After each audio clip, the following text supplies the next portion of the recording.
বিসমিল্লাহির রহমানির রহিম। আসসালামু আলাইকুম প্রিয় ভিউয়ার্স, আশা করি আল্লাহর রহমতে যে যেখানে আছেন ভালো আছেন, সুস্থ আছেন। সবার সুস্থতা কামনা করে আরও একটি সুন্দর বশীকরণ নিয়ে আসছি। খুবই পাওয়ারফুল বশীকরণ। এটা দূর থেকেও করা যায়, কাছের থেকেও করা যায়। খুবই পাওয়ারফুল বশীকরণ। মাতা সীতা দেবীর বশীকরণ এটা। মাতা সীতা দেবী আর তুলসী দেবীর বশীকরণ। এটা স্বয়ং পরীক্ষিত, আমার নিজ পরীক্ষিত। আশা করি সবার কাছে অনুরোধ, ভিডিও শুরু থেকে শেষ পর্যন্ত দেখবেন। আর অবশ্যই চ্যানেলটি সাবস্ক্রাইব করবেন, লাইক কমেন্ট করবেন। যদি আপনারা 1500 সাবস্ক্রাইব করে দিতে পারেন, অনেক পাওয়ারফুল জিনিস আছে, সেগুলি আমি অবশ্যই দেব। তবে সবার কাছে অনুরোধ, যারা আমার সবসময় ভিডিও দেখেন, অবশ্যই শুরু থেকে শেষ পর্যন্ত কথাগুলো শুনে তারপরে আপনি মন্ত্রটা টুকে নেবেন, তারপরে কাজ করবেন। আর একটা কথা আমি বলি, আমার মন্ত্র নিয়ে অনেকেই চ্যানেল খুলেছেন। আমার মন্ত্র নিয়ে আমার তো কোনো দাবি নাই, কিন্তু বিষয়টা হইতেছে অনুমতির কিছু বিষয় আছে। আপনার হোয়াটসঅ্যাপ নাম্বারে ফোন দিয়ে অবশ্যই অনুমতি নিয়ে নেবেন, কারণ আমি তো কেউর কাছ থেকে টাকা পয়সা চাচ্ছি না। শুধু অনুমতি নিয়ে নেবেন, তাহলে আপনি যারে যেটা দিবেন সে কাজটা হবে। অনুমতি না নিলে কোনো কাজ হয় না। অনেক সময় আছে দেখবেন, গ্রামে বা শহরে অনেক কবিরাজের অনেক কিছু চুরি করে রাত্রে নিয়ে যায়, তাতে কিন্তু কোনো কাজ হয় না। আমি একটা জিনিস আপনাকে দেব, তার অনুমতি লাগবে। আমি আমার গুরুদেব থেকে যেগুলো আমি নিয়েছি, তার থেকে তো অনুমতি নিয়ে জাগাইয়ে তারপর নিয়েছি। যার কাছ থেকে নিয়েছি, আমি জীবনে কেউর কাছ থেকে কোনো জিনিস অনুমতি ছাড়া নেই নাই। আশা করি আমি যে জিনিস যারে যে কাজে দিই, তাৎক্ষণিক ইনশাল্লাহ সে কাজ হয়ে যায়।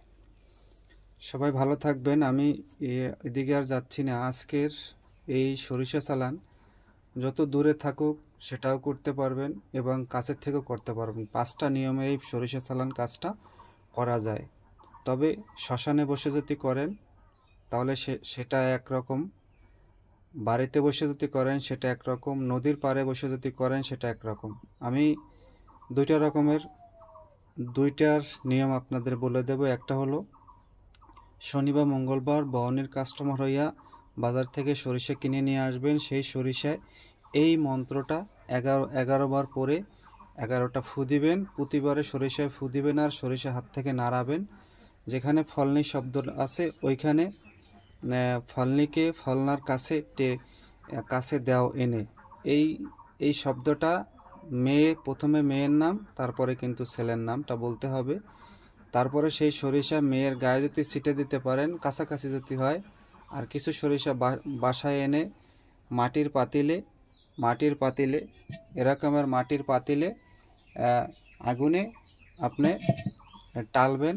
তাহলে ওই ব্যক্তি 3 ঘন্টার ভিতরে আপনার কাছে চলে আসবে, কাছাকাছি হয়ে। আর দূরে হয়ে থাকে তাহলে এই সরিষা শ্মশানে গিয়ে একটা অগ্নিকুণ্ড একটা সাজাইয়া, সেখানে প্রথমে ফুল দিয়ে পঞ্চজবা ফুল টুল দিয়ে পূজা দিবে। পূজা দেওয়ার পর অগ্নিকুণ্ড সাজাইয়া সেই অগ্নিকুণ্ডতে আম কাঠ, বেলকাঠ, কুলকাঠ এগুলো দিয়ে এই অগ্নিকুণ্ড সাজাইয়া সেই অগ্নিকুণ্ডতে এই মন্ত্রটা পড়বে আর সরিষা আগুনে পুড়াবে এবং মন্ত্র পড়বে, চালান দিবে। সোজা কথা, চালান এটা হয় তাৎক্ষণিক, দূরে হলে খুব তাৎক্ষণিক হয়। আর নদীর পাড়ে বসেও একটা করা যায়। এই মন্ত্রটায় অনেক প্রকারে কাজ করা যায়।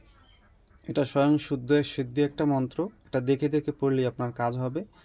তবে অবশ্যই আপনি গুরুমন্ত্র জপ করে নেবেন। যদি আপনি সনাতন ধর্ম হয়ে থাকেন তাহলে গুরুমন্ত্র জপ করে নেবেন। আর যদি গুরু দীক্ষা নেওয়া থাকে, সনাতন ধর্ম যদি হন, তাহলে আপনি আমাদের যে মহাদেব আপনাদের, সেই মহাদেবের ওম নমঃ শিবায় আপনি 2 মালা 108 মালা রুদ্রাক্ষর 2 মালা জপ করে নেবেন। আর মহাদেবের ছবি একটা সামনে রেখে নেবেন, তাকে গুরু হিসাবে মেনে কাজটা করবেন। আর যদি আপনি মুসলিম ধর্ম হয়ে থাকেন, তো গুরু দীক্ষা না নিয়ে থাকেন, তাহলে দুরূদে ইব্রাহিম 108 বার করে 216 বার জপ করে তারপরে আপনি কাজটা করবেন। তাহলেই তাৎক্ষণিক কাজটা ইনশাল্লাহ বশীকরণ কাজটা হয়ে যাবে। তবে অন্যায়ভাবে কেউ করবেন না, কারণ অন্যায়ভাবে কোনো কাজই সফল হবে না, অন্যায়ভাবে বিপদগ্রস্ত হবেন। আমি আমার চ্যানেলে কিন্তু কোনো রকমের দায় দিতে পারবেন না, ঝামেলায় ফেলতে পারবেন না আইনি, কারণ এটা কিন্তু আমি সরকারিভাবে লাইসেন্স করে নিয়েছি। আপনি অন্যায়ভাবে কোনো রকমের ঝামেলায় ফেলতে পারবেন না, এটা মনে রাখবেন। আর একটা কথা সবাইকে বলি, অন্যায় কাজ কোনো ব্যক্তি সাপোর্ট দিবে না, সে জিন হোক, দেবতা হোক আর মানুষ হোক। ন্যায়ভাবে যেটাই করবেন সেটাই ইনশাল্লাহ ফায়দা আসবে। আশা করি সবাই বুঝতে পারছেন। ভালো থাকবেন, সুস্থ থাকবেন। আর 2টা নিয়মে বলছি, 2টা নিয়মের কাজ করতে পারবেন। এই আরও 3টা নিয়ম আছে, যদি কেউ মারাত্মকভাবে প্রয়োজন হয় অবশ্যই হোয়াটসঅ্যাপ নাম্বারে ফোন দিয়ে আপনি নিয়মগুলো জেনে নেবেন। ভালো থাকবেন, সুস্থ থাকবেন। আসসালামু আলাইকুম ওয়া রাহমাতুল্লাহি ওয়া বারাকাতুহু।